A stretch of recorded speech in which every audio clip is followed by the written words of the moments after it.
Hey guys, and welcome back for another installment of Raging Demons RPG. I am, of course, Jared. Pleased to meet you.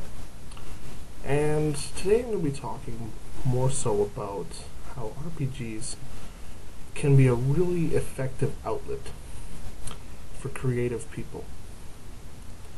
And not just if they sit in a position as a game master, but also as a player. Now, why I say they're an outlet is, well, sure, they're an outlet for life. Everybody has one. Some have their weekly poker game.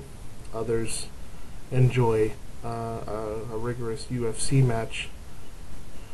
Others, play sports. Of course, during the winter time in Canada, your options are hockey and maybe some skiing, and of course freezing to death. So, those are your options. That's why gaming was always kind of nice, especially on those minus 40 days, because you didn't have to go anywhere.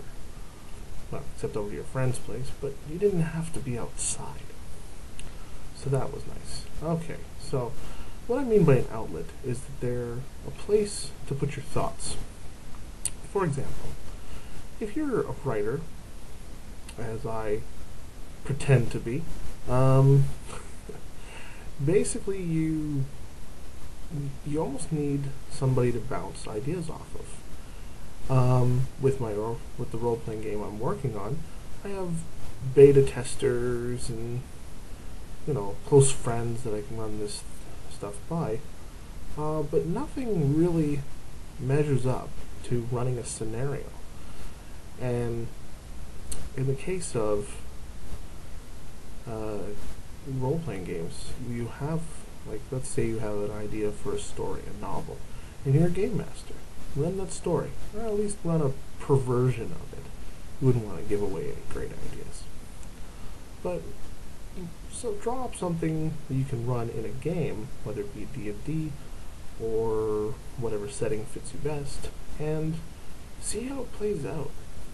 And also, the nice thing is, sometimes you can get over a slump or a writing block by seeing how your players interact with this setting you've introduced. They're the X factor.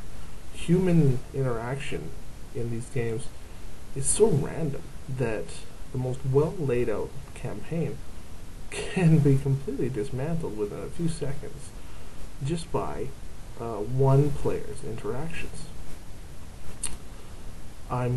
Case in point, I was actually playing for once. I know, you're still in my beating heart. I actually get to be a player for once. But we're playing in a scenario, and the person running, good friend of mine, had a world. This world, we created such a large spread ecological disaster. A mix of just messing with magic and fire, just general forest fires that actually resulted in the complete decimation of this world. And this is a world he worked on for quite a long time, but logic dictated that whatever we did certainly was unstoppable. Although, honestly, if he wanted to keep it alive, a little divine intervention never hurt anybody. But he decided that he was big enough man to choke it down and let the world burn, and kind of marvel at the fact that we can have that effect. Now, see, an outlet also as a player is, let's say you're developing a character in one of your stories, whether it be a future campaign or something to that extent, and you really want to flesh out how this character would react. So the first thing you do is you make a PC based on that character. Similar character traits, maybe even similar race, not the same name. You wouldn't want to introduce an NPC later on that the exact same name and stats as something you've already played. But you should give it a dry run. It'll be very informative, very educational. Also, I think gamers in general, game masters especially, need an outlet outside of the game And whether that's you yourself play a sport or have other hobbies, I myself like to write.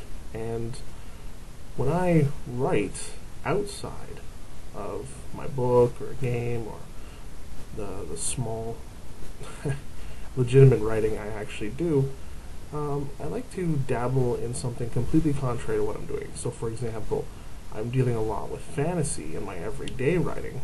So, my fun writing is science fiction. And my current outlet that I use is an ongoing saga that I've created, which is a crossover between Predator, not the Predator, but one of them, a Yayucha, that has been transplanted, plucked from his universe, and put into the Star Wars universe. So I know that might seem kind of strange, but I really enjoy their culture, but I hate the way they're depicted in a lot of the comics that they've crossed over. They're mostly the no-name antagonist that can easily be dispatched by the main character. And of course, who wants to see Batman lose to a Predator? It'd be interesting, but ultimately you want Batman to win, or Superman, or Tarzan. Yes, there has been a Tarzan crossover. I have the book. I'll review it one of these days. But I wanted to kind of more flush out the character and kind of get some of the culture in there. So that's what I did. If you're interested in that, that is at http://crossoverchaos, all one word, .blogspot.com. Now, I hate to senselessly plug the thing, but it's something that I do for fun, and you enjoy my videos, perhaps you might enjoy some of my side fun writing. And of course, I welcome criticism there too, and comments, and questions, and all manner of things. So, once again, that was http://crossoverchaos.blogspot.com. So, yeah, and in closing, just let me know maybe what some of your outlets are, and I think maybe we'll find some common ground to work off of one another, and yeah, that's it for this segment. I'm so happy you stopped in, or were bored enough at 2 a.m. to go ahead and check this out. Anyway, my name is Jared. This has been Raging Demons RPG. Keep those dice rolling, boys, and we'll see you next time. Peace.